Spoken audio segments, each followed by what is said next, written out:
gracias. Queremos agradecerte tu amable invitación. No sé si corresponde, pero bueno, vamos a intentarlo. Efectivamente, la idea de escribir un libro sobre los diferentes cierres que ha habido en la Universidad de Valencia surgió durante la pandemia, el confinamiento, donde parecía que se acababa el mundo porque se encerraran en casa unos meses. Apropa't el micro, perquè sembla que si no t'apropes el micro no sé si no te notarem. Parecía que se acabara el mundo porque nos encerraran en casa unos meses y porque se cerraran las aulas universitarias. Y eso ha ocurrido a lo largo de la historia de la universidad en muchísimas ocasiones. Y bueno, pues decidimos empezar el libro. Todavía nos falta volcar mucha documentación, lo que hemos colgado es solo un principio de un borrador, ni siquiera puede ser un borrador. Y no hemos podido colgar ningún enlace porque sorprendentemente no hay ningún trabajo sobre cierres en la Universidad de Valencia y en las universidades. Sí que hay sobre gripe, sí que hay sobre cólera, sí que hay sobre guerras, pero no específicamente sobre los cierres que se han obligado a la universidad. Y en concreto, bueno, vamos a exponer luego Javier apostillar lo que quiera.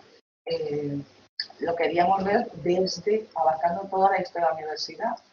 Claro que nos falta todavía pues, la época franquista y bueno, alguna cosa más. Mucha legislación, o casi toda la legislación la tenemos ya recogida, pero ahora simplemente es dar una idea de lo que. Para hablar de la Universidad de Valencia hay que hablar de dos universidades diferentes. La universidad anterior a la Universidad Liberal y la universidad posterior a la Liberal. ¿Por qué? Porque en la primera se puede hablar de Universidad de Valencia. A partir de las reformas liberales se acaban todos los estudios anteriores y se puede hablar de la Universidad Española. Ya Mariano Pesset dejaron de existir las universidades para convertirse en la universidad porque todas tenían que seguir una misma disciplina. ¿Cuáles son los motivos que llevan al cierre o al aplazamiento de la apertura? Ahora voy a empezar por los más tontos, sí, podríamos llamar, otras cuestiones. Por los planes de estudio. Los planes de estudio siempre se programan tarde. Y el plan Pidal, por ejemplo, que se aprobó en septiembre del 45, pues claro, hasta que no se adaptan las nuevas enseñanzas del plan, hasta que no se nombran nuevos profesores, pues la universidad no se abre hasta noviembre.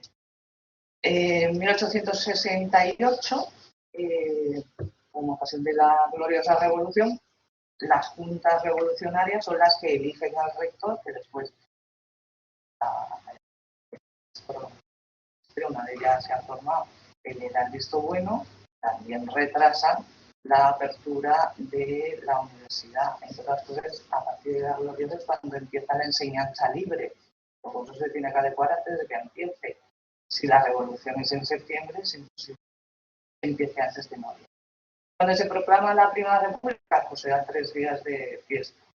Esto solo voy a poner este ejemplo de las fiestas que se dan. El plan Callejo o el plan del Valenciano Tomo, pues también hace que los cursos de primero no entren hasta bien entrado noviembre. Y en 1931, con la Segunda República, la inauguración se retrasa porque quieren esperar al ministro de Instrucción Pública a que venga a la apertura de curso. Con lo que esperando al ministro tienen que preparar. Entonces, ¿qué hacen? Pues el 1 de noviembre, que era el día que tenían que hacer la apertura de curso, como normalmente se hace, lo que hacen es, el 1 de octubre, lo que hacen es un partido de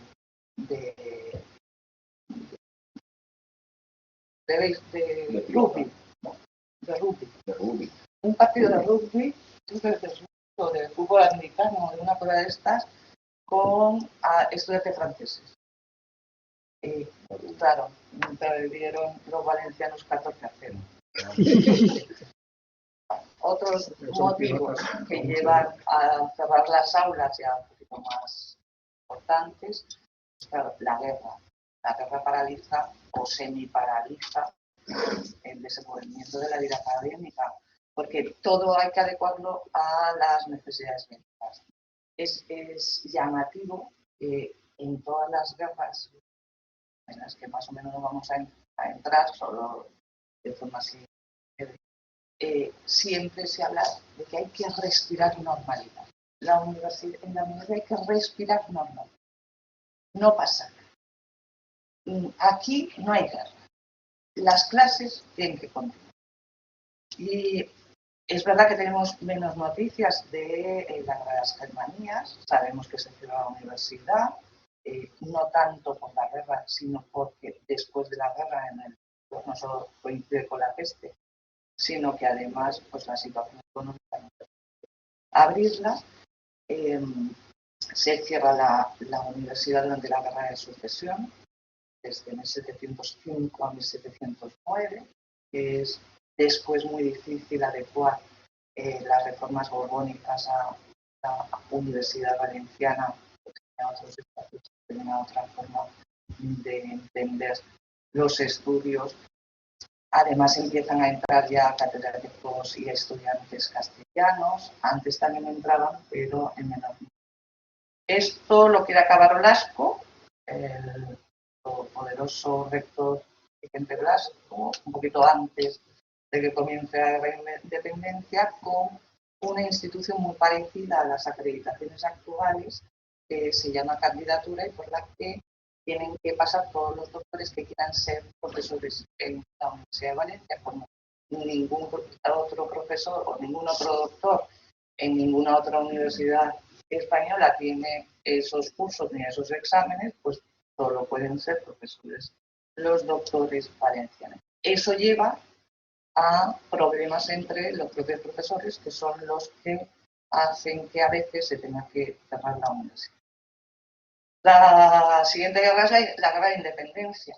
En 1810, desde la ciencia se dice que como todo tiene que respirar guerra, y al infame opresor, pues se tiene que cerrar la universidad. Los estudiantes tienen que estar atentos por si se les llama a filas y, por tanto, dejar la universidad. Valencia, entonces, libre de los franceses, pide a la regencia que se lo piense, que se lo replantee, porque la guerra no va a durar toda la vida y después no van a tener profesores, ni graduados, ni médicos, y que, bueno, una cosa es estar preparado y otra cosa es no estudiar. Por lo que un año después la regencia y en Valencia pues seguimos dando las clases con normalidad hasta la ocupación de los franceses de la ciudad, que entonces lo que se dice es que para no perjudicar a los estudiantes, los profesores buscan cualquier sitio para dar clases, incluso en sus propias casas. En 1830 hasta el 32 las universidades se cierran, en esta ocasión todas, y se cierran por miedo a un pronunciamiento. Acaba de ocurrir la revolución en Francia contra las medidas antisociales de Carlos X y el miedo de Fernando VII hace que tras la entronización en agosto de Luis Felipe como rey de los franceses, pues cierre la universidad. Como al principio era una medida que se iba a tomar solo para un semestre, solo desde principios del curso del 30-31 hasta diciembre, y como ven que la situación no es muy buena, prorrogan para cerrar la universidad durante todo el curso 30-31.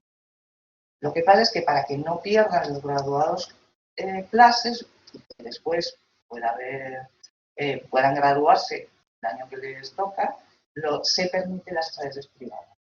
Tenemos una serie de instrucciones y una vez se acabe ese cierre, que se acaba 2 años después, a esos estudiantes que han estudiado con profesores particulares se les admite ese estudio privado con unos certificados y pasan de curso o se gradúan si ya dan. Fue una guerra carlista, la primera en el año 33.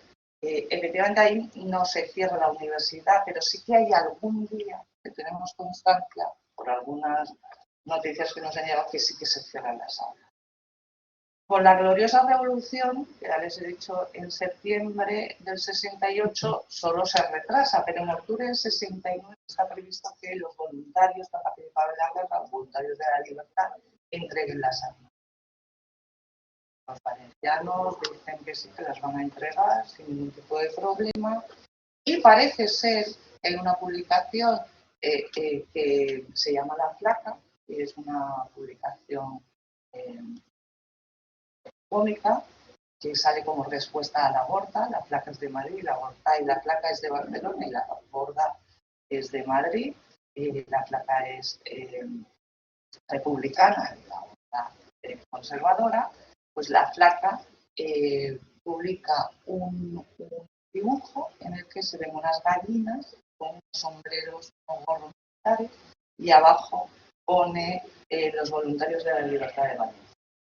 Eso, por lo visto, es lo que les remueve a los voluntarios, no entregan las armas y se resisten durante 2 semanas. Ahí hay tiros, a la fuerza la universidad se tiene que cerrar. Eso sí, se destaca la participación no solo de los profesores de medicina, que están recogiendo a todos los heridos, sino también la de los estudiantes de medicina que se encontraban en el hospital, se resguardan allí y también ayudan a los médicos a atender a los heridos. Durante esta misma etapa no se abre la universidad en noviembre, como podría haberse abierto después de acabada la fiebre amarilla, la epidemia de fiebre amarilla, porque se aprovecha retrasar la apertura hasta diciembre, porque están esperando la entrada de Amadeo de Saboya. Los estudiantes de todas las universidades relevantes ya se habían manifestado en contra de la candidatura oestista, no solo los republicanos, sino también los conservadores, unos porque creían que era el hijo de un hereje y los otros porque era el monarca y preferían la república. Y entonces, como los valencianos habían manifestado por escrito, por miedo a posibles altercados, pues se retrasa la apertura de la universidad. El levantamiento cantonal no afecta a la universidad porque se produce en julio, pero sí que el rector Pujol es detenido por su participación en el gobierno del cantón y hay algún estudiante relevante que también fue detenido. Quiere decir que si se hubiera alargado la cosa, la universidad se hubiera cerrado y la participación estudiantil hubiera estado. Y luego la guerra civil. En el 36 pues, se pretende normalidad, puso 36-37, normalidad, se van a continuar las clases, pero de otra forma. Vamos a hacer cursillos intensivos para aquellos que lo necesiten para ir a la guerra, como enfermeros, como practicantes o como médicos, que sean semestrales, de forma que puedan venir y volver más fácilmente desde donde estén. En el 37 se vuelve a abrir el curso, pero en Derecho, por ejemplo, había matriculados 18 estudiantes. Había más profesores que estudiantes.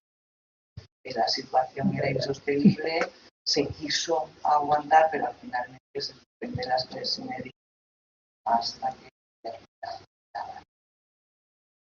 Otra de las causas, las epidemias. No es la primera que sufrimos la del COVID, sino que ha habido otras que conocemos, a lo mejor un poquito menos, otras más, pero que también han dado lo suyo. Y curiosamente hay muchas cosas parecidas o que nos recuerdan a lo que hemos visto.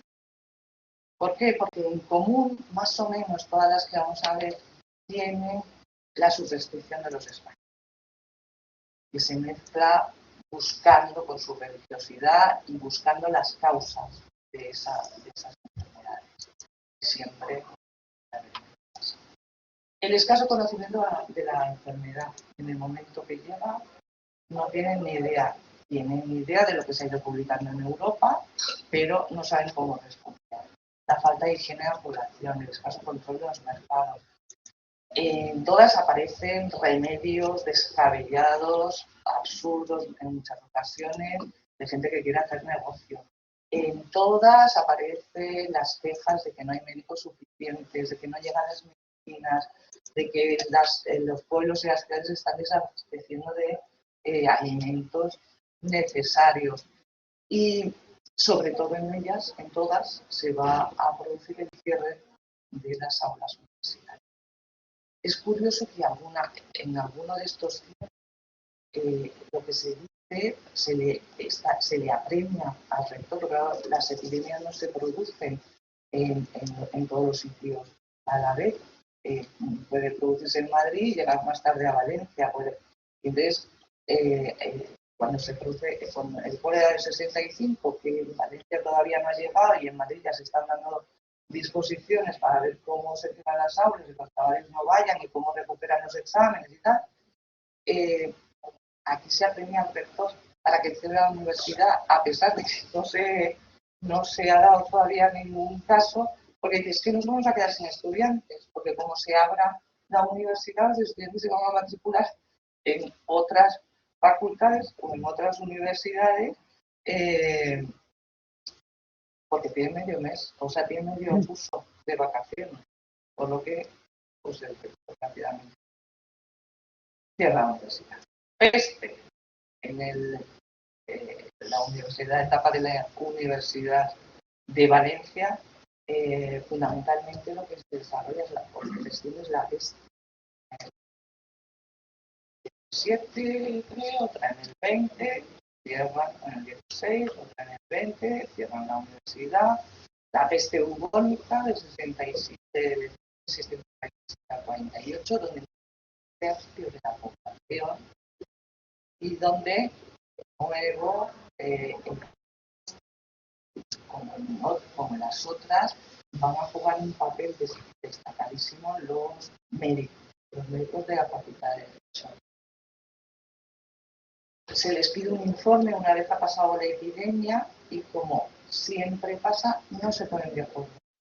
No saben si es una enfermedad contagiosa o si es infecciosa. Si no se sabe eso, no se pueden adoptar medidas contra otra epidemia que pueda darse similar. En el siglo XIX ya está el cólera. El cólera y la fiebre amarilla van a sustituir a la peste. Siempre detrás de una epidemia hay el trasfondo de una guerra. El cólera del 34, en España entra en el 33 por Andalucía, se cierra la Universidad de Granada, se cierra la de Sevilla, pero no pasa nada en el resto de las poblaciones, se contiene solo en Sevilla.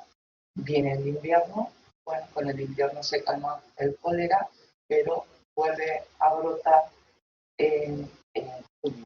Y lo hace en Madrid.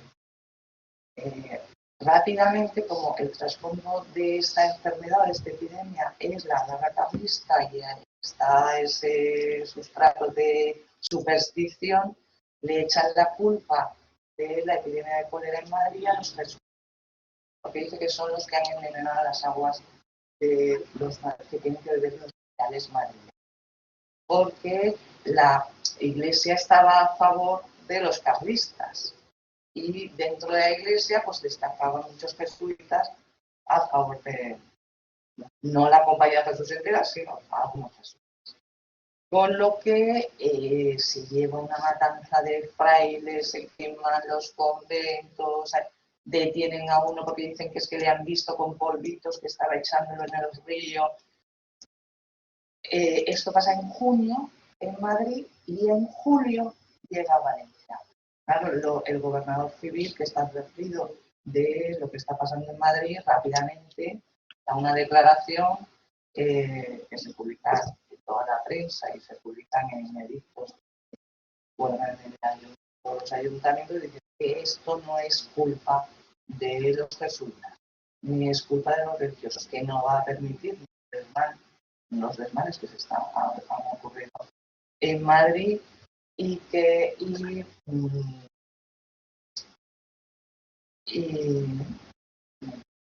que no va a permitir y que esto es cosa de la providencia. Es la providencia la que ha enviado esta enfermedad, es la providencia la que se lleve esta enfermedad. ¿Por qué entra el cólera? Porque sigue las rutas del comercio, sigue la peregrinación, las migraciones de personas y se encuentra en un momento en el que en España no hay una ley sanitaria. Es verdad que durante el trienio, después de las fiebres amarillas que habían pululado por Cádiz fundamentalmente, incluso por Madrid, se intentó llevar a cabo un código sanitario. Pero, bueno, pues como no le surgía ya cuando en no había fiebre amarilla, pues se paró y se dejó estar como pasa muchas veces. Entonces, sin una legislación, con legislación de 1817, que es para el Lazareto de Mahón, con otro tipo de normas que era para momentos determinados. No hay una estructura en cuanto a la administración de quiénes pueden mandar. Empieza la Junta de Sanidad, pues se tiene que organizar la Junta Central de Sanidad, que si el protomedicato, que si no, que si. Finalmente, quien decide que manda es la Junta Central de Sanidad, formada fundamentalmente por diputados, no por médicos, aunque se informan por los médicos, y que en cada provincia aparezca una Junta Provincial de Sanidad y en cada municipio una Junta Municipal. Claro, las órdenes llegan tarde, llegan mal, hay conflicto de competencias, los médicos no se ponen de acuerdo respecto a qué hacer. Lo primero que se hace son acordonamientos. En Madrid, una vez se supera la enfermedad, dicen que no vale para nada acordonar las ciudades. En Valencia se critican el centralismo madrileño porque ya una vez ellos lo han superado, aquí quieren quitar los cordones sanitarios. El comercio dice que se está arruinando si no quita los cordones. Las poblaciones que no nos abastecen porque que nadie se quiere ni acercar. Se echa a todos los mendigos que no sean valencianos. Eso hace que desde Madrid vayan diciendo, no, eso no lo podéis hacer, eso no lo podéis hacer, y aún así, pues. Lo que sí pasa casi siempre es que se abandonan todo. Abandonan médicos, abandonan empleados, abandonan los del ayuntamiento, cada vez que hay una epidemia abandonan y se les tiene que mandar venir. Hay otra epidemia de cólera en el 1855, en 54 y luego en el 55, como consecuencia de ella se aprueba la ley sanitaria de 1855, pero por culpa de esa ley sanitaria del 55 se extiende la fiebre amarilla en el año 70. Hay más epidemias, perdón. ¿Por qué? Porque la ley del 55 deroga dos artículos que prohibían que que obligaba a los barcos que venían, sobre todo de Cuba y de México, a guardar cuarentena si partían desde mayo hasta septiembre. Tenían que venir aquí, tenían que guardar cuarentena. Entonces, para favorecer a la empresa de vapores, se quita esto inmediatamente, a pesar de las quejas, que una vez aprobada la ley, se presentan por médicos, por ayuntamientos, pues con los de fiebre amarilla, con la guerra franco-prusiana detrás, que es curioso porque si ves un periódico de esa época es guerra franco-prusiana, guerra, y pasa poco a poco a epidemia.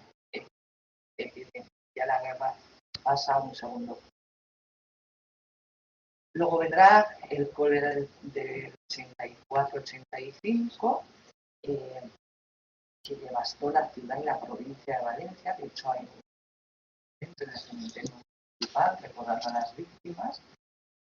Ahí hubo un problema con un profesor médico valenciano que se llamaba Jaime Pagán, que él había ya descubierto la vacuna contra el cólera. Pero, bueno, pues las rencillas de los otros profesores, a pesar de que desde Madrid se le dio el visto bueno y empezó a vacunar, pues se paralizó porque los médicos no se fiaban de que fuera eficaz. Después ya continuará la vacunación, pero de momento devastó todo, y luego ya está la mal llamada gripe española, que se produce en 1918, se conocía la gripe, pero no, nunca había tenido tanta gravedad. Era la época de los nacionalismos, bueno, el surgir nacionalista estaba en ese momento más en auge, y como al principio parecía que, bueno, pues que no era para tanto, que bueno, era una gripe, empezaron a llamar de diferentes formas.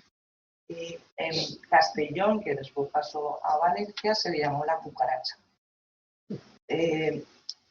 Justo como consecuencia, ni desde nombres, pero justo como consecuencia de esos regionalismos se empezó a acusar al centralismo de Madrid, porque fue donde en primer lugar brotó esa gripe, de que con el regreso de los Isidros pues había extendido esa gripe, esa epidemia, y se hacía un poco para relacionarla con el abuso del centralismo.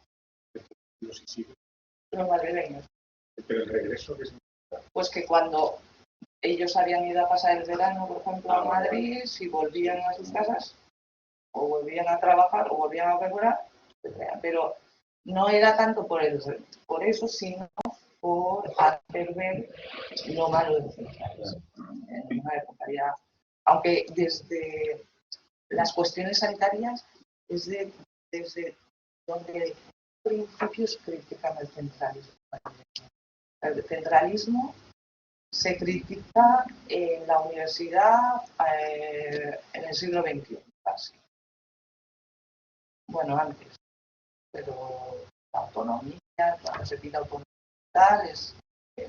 sin embargo, con las cuestiones sanitarias se critica desde el principio.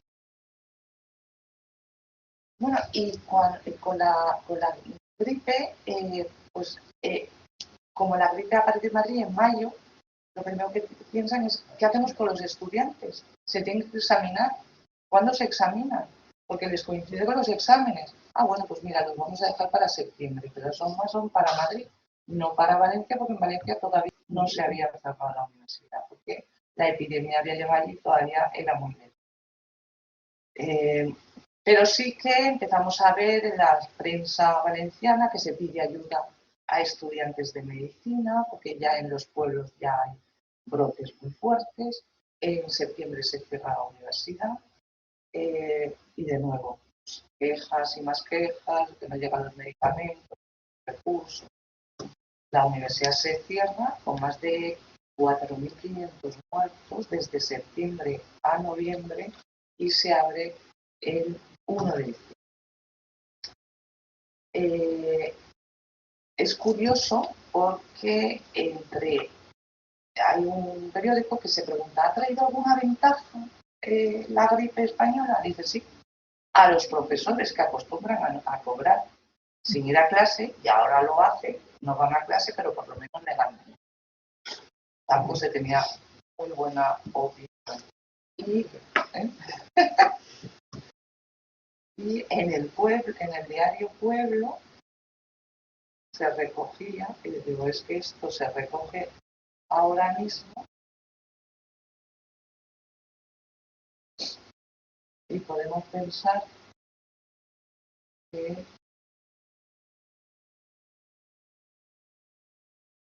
no es una noticia de hace un siglo.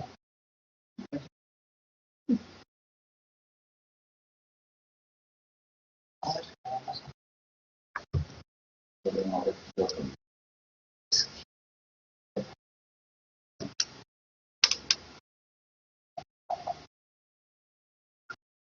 Vale, vamos a ver si me pasa. En el año 19, porque la gripe en el 18 es mala, luego tiene un rebrote en el 19 y luego vuelve a aparecer, pero más bien en el 20. Y a pesar de, bueno, igual que vino, pues se fue. A ver si igual que vino, se fue. Decía en el año 19, dice, no nos hagamos ilusiones, es imposible defenderse de la gripe. ¿Acaso si se lleva una máscara por donde se filtre el aire que se respira, podrá preservarse en cierto modo. Pero hay que advertir que las máscaras no protegen los ojos. El virus puede fijarse en la conjuntiva desde donde puede penetrar a la mucosa nasal.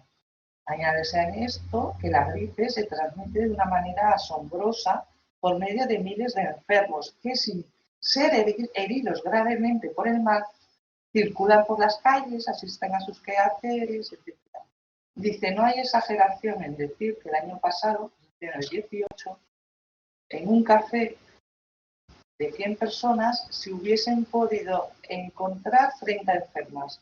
Y hay que repetirlo, estas formas atenuadas del mal son las que más hacen por su propagación, los asintomáticos, ¿no? Bueno, y por último,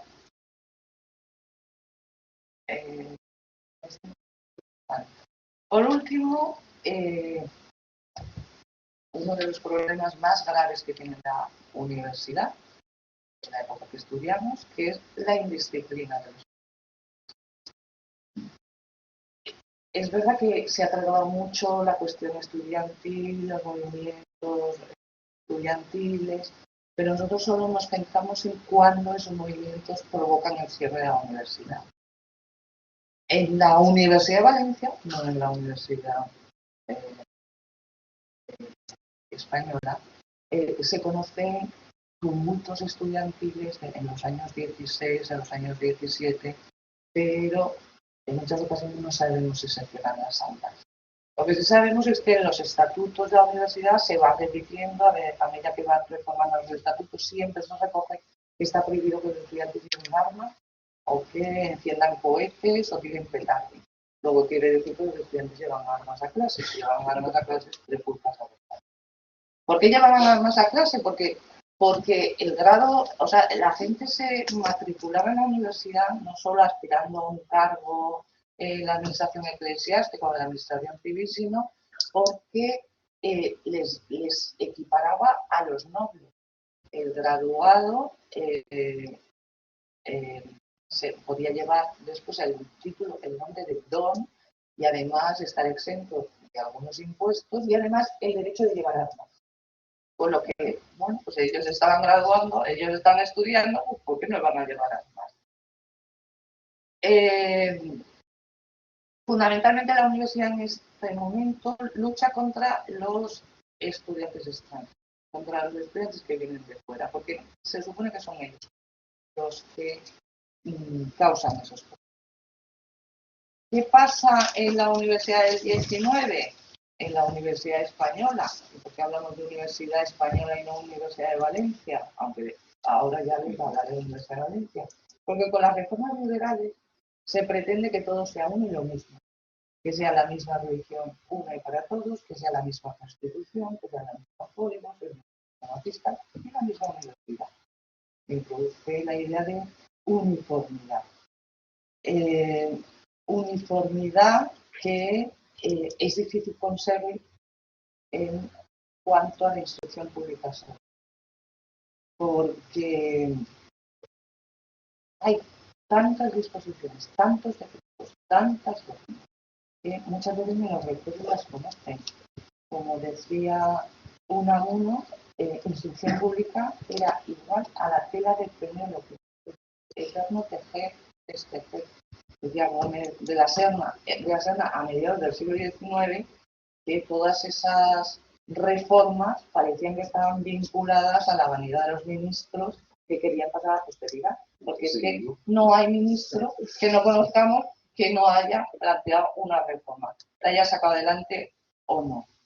Y con tantas reformas, decía un proveedor, un escritor costumbrista, decía, es que para saber en qué plan estamos, tenemos que ir con la gaceta siempre en la mano, porque no sabemos ni siquiera qué clase vamos a tener a continuación. Es un poco extremo, pero la realidad es así. Y claro, con estas normas que se dan de forma precipitada, estas disposiciones que se dan de forma precipitada sin preguntar o escuchar a los profesores, no se pueden atajar todos los problemas. Y uno de los problemas más graves que tiene la universidad es la indisciplina.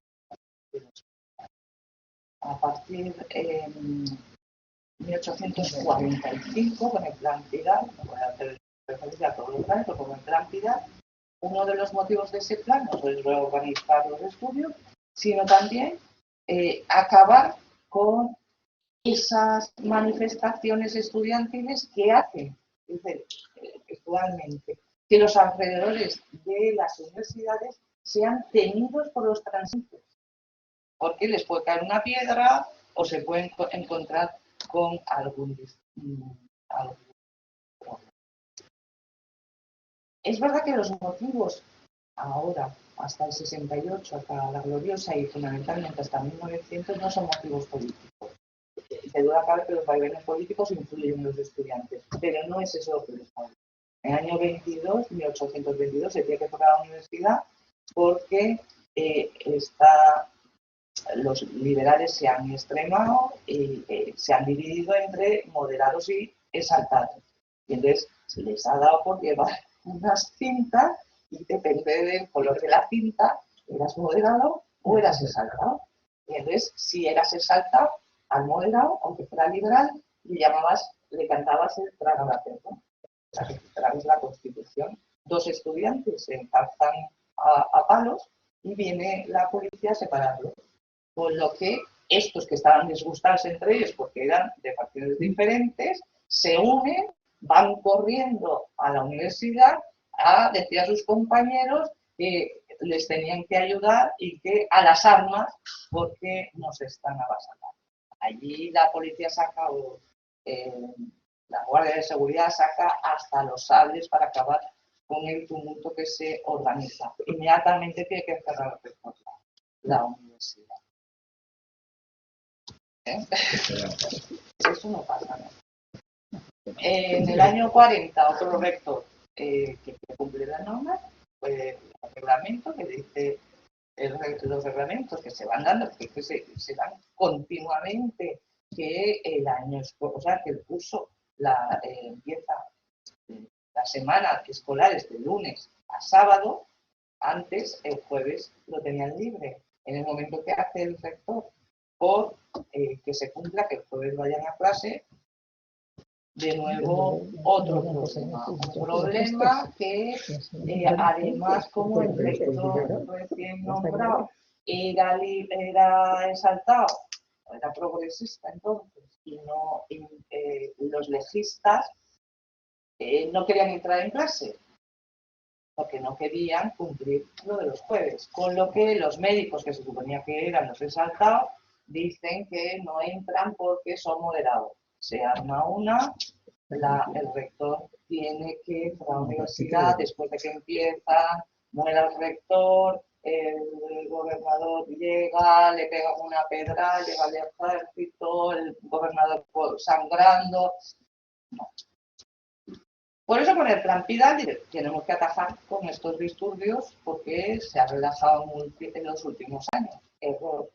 Comete un error gravísimo y es que considera que el distrito universitario es jurisdicción del rector, pero en ese distrito universitario no solo están las universidades, sino también los institutos, por lo que cada vez que plantean acudir a clase, pues empiezan a invitar a los chavales de instituto que enseguida se unen. Y cuando aparece la escuela de maestras, pues igual, llaman a la escuela de maestras, las maestras a veces van y a veces no, pero los siempre. ¿Cuál es el motivo fundamental en casi toda la época, aparte de que después ya hay más motivos políticos? Adelantar las vacaciones.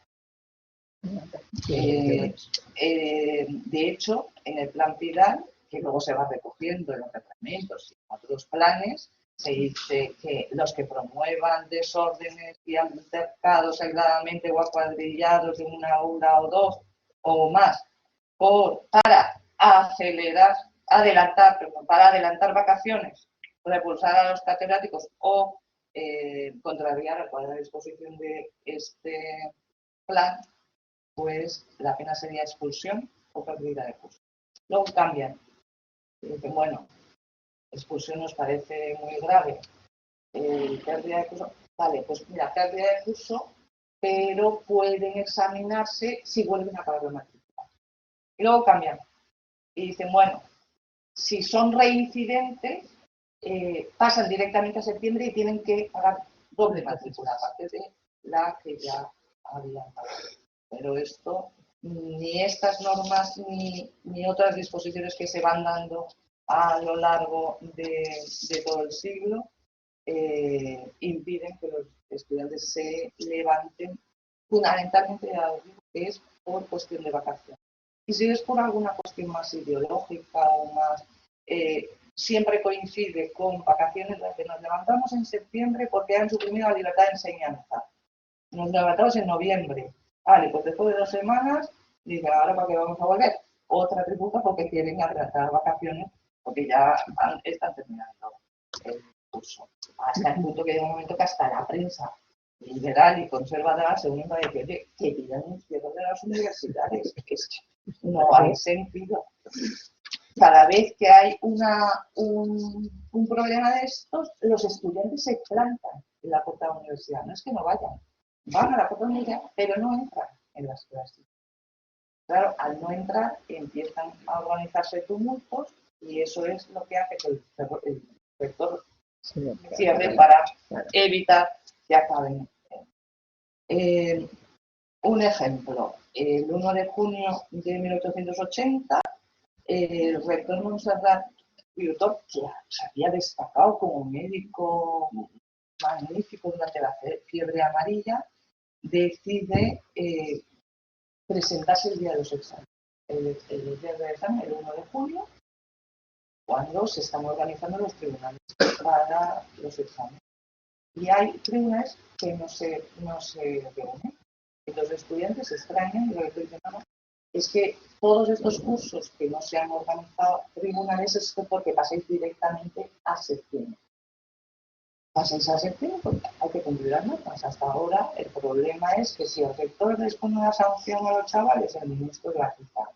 Que si tiene que pasar lista de profesores para ver quién falta y quién no falta, no la pasa. A partir de ahora va a haber más orden y vamos a cumplir. Lo que se organiza es tan grave que el rector, por supuesto, tiene que cerrar.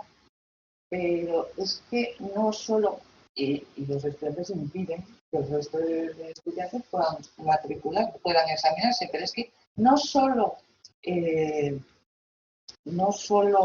cierra, y por lo tanto los estudiantes impiden que se puedan examinar los otros, sino que persiguen al rector por la calle, le gritan, le insultan. El rector se esconde en un café.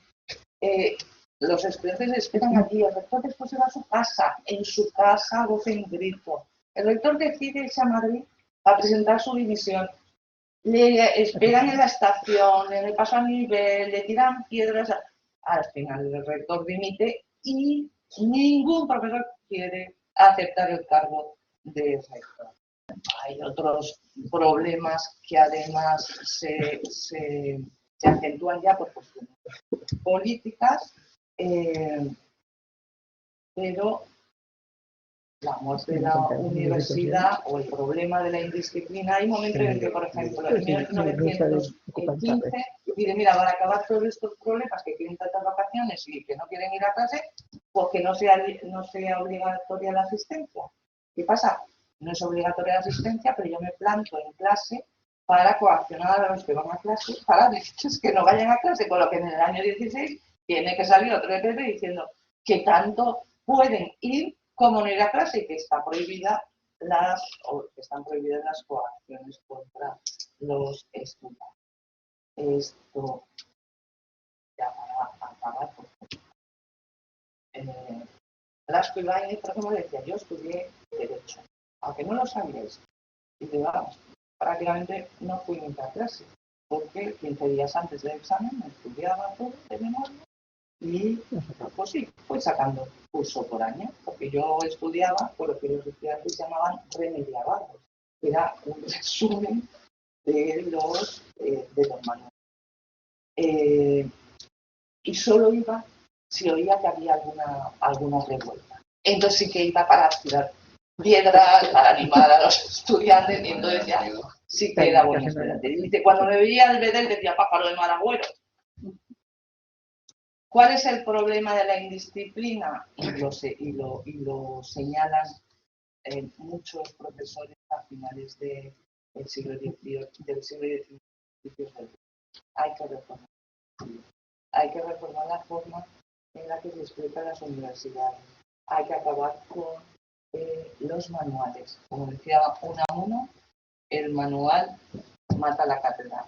Es decir, dice, si los ministros se dan cuenta de lo que nuestros catedráticos hacen en la universidad, verían que es preferible poner un gramófono, darle cuerda cada hora, y así se ahorrarían tantos sueños. Qué bueno.